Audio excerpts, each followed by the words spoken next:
Bonjour, c'est Justine Henry, conseillère pédagogique en éducation à la sexualité. Aujourd'hui, je vais faire un petit tour avec vous, les enseignants au secondaire qui vont donner les contenus en éducation à la sexualité, pour être sûr que vous ayez tous les outils en main pour pouvoir planifier vos animations. Donc, je vais commencer par un petit tour sur le SharePoint, m'assurer que tout le monde sache où aller, comment l'utiliser. Donc, le SharePoint, c'est accès enseignant, éducation à la sexualité. Bon, je l'ai ouvert 3 fois, c'est parfait. Donc, quand vous ouvrez l'accès enseignant éducation à la sexualité, vous avez la page d'accueil avec ici des fenêtres de discussion si vous voulez poser des questions vite fait.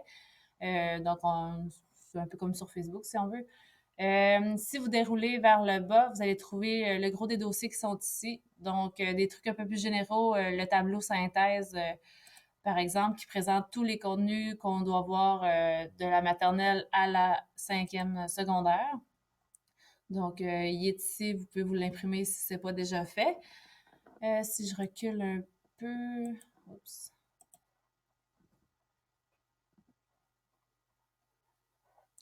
Bon, des listes de littérature jeunesse. Si on va directement dans le secondaire, vous avez des outils aussi ici. Secondaire, je vais aller rapidement. C'est divisé, on descend encore, par niveau. Vous avez ici, c'est le programme. Donc, le programme de tout ce qui est à voir au secondaire. Il a changé un peu par rapport à l'année passée. Donc, ça résume tous les thèmes à voir avec un peu plus les intentions éducatives. La justification aussi, donc, au niveau du développement psychosexuel des jeunes. Je le passe rapidement, au moins vous allez savoir où le trouver. Donc, le programme ici, bon, un tableau pour le secondaire, puis l'estimation du temps qu'on peut passer sur chacun des thèmes. Si je vais, mettons, dans le secondaire 2, pour voir comment c'est organisé, vous avez un modèle de lettre que vous pouvez...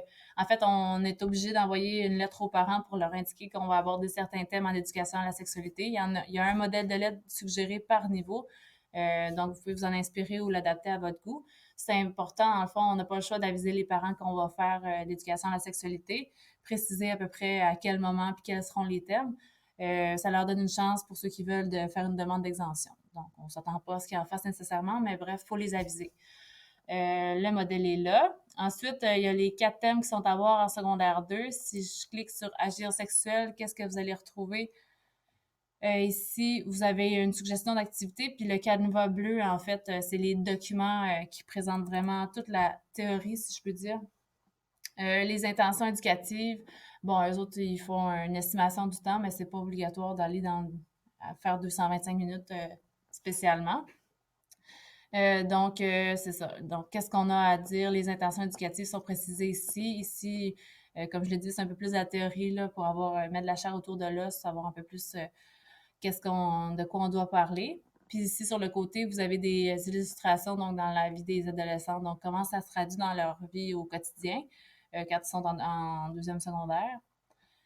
Tous les canevas sont faits sur le même thème.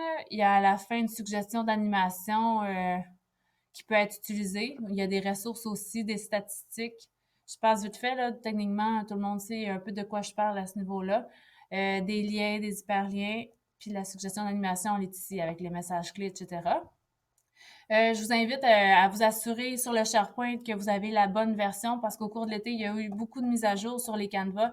C'est pas des grosses corrections qui ont été faites, c'est surtout des coquilles puis des liens qui fonctionnaient pas, qui ont été réajustés. Donc, la plupart des Canvas, ils ont une date maintenant au bas qui spécifie quand a été faite la mise à jour. Donc, avant de commencer, assurez-vous d'avoir la dernière version.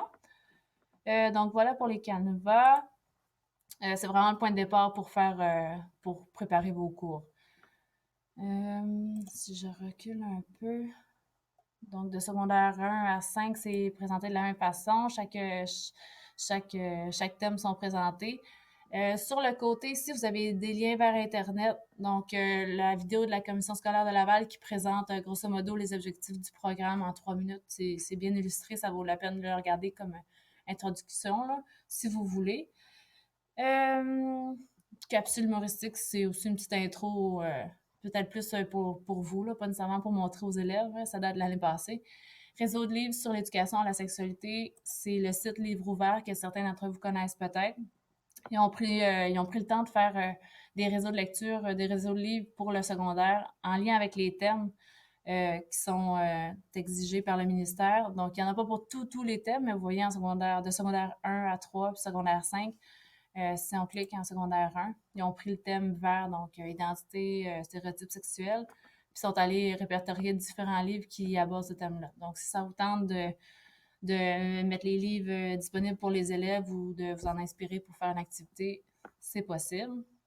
Donc, le site, le livre ouvert, il y a des outils pour vous là ou des suggestions de lecture. Ensuite de ça,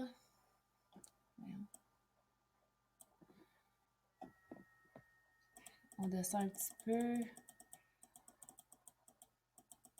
Je vais vous montrer ici activité clé en main maternelle à secondaire 5. Ça, c'est la grosse nouveauté depuis juin dernier. Donc, ça a été fait par le Récit développement de la personne au niveau national. La plateforme Éducation à la sexualité. Si vous allez dans l'onglet secondaire, j'aurais pu aller direct, mettons, secondaire 4. Ils ont répertorié différentes activités clés en main qui ont été faites par différentes commissions scolaires. Ils se sont assurés que ça allait vraiment chercher les objectifs pédagogiques de chaque contenu. Puis une fois qu'ils sont ici, qu'ils apparaissent ici, c'est qu'ils sont validés puis que ça fonctionne. Fait que vous pouvez aller, mettons, si vous voulez faire une activité en secondaire 4 sur vie affective et amoureuse, vous pouvez aller, vous avez le choix même de deux activités. Donc, tout est là, la présentation PowerPoint.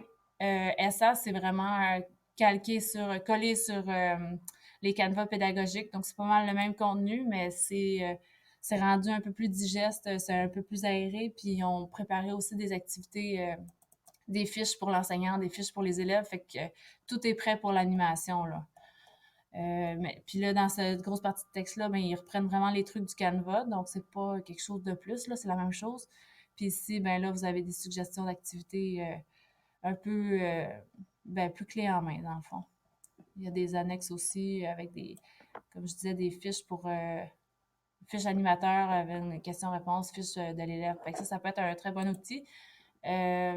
Puis ça, c'est une suggestion parmi d'autres. Là. Donc, il y a une autre commission scolaire qui propose autre chose.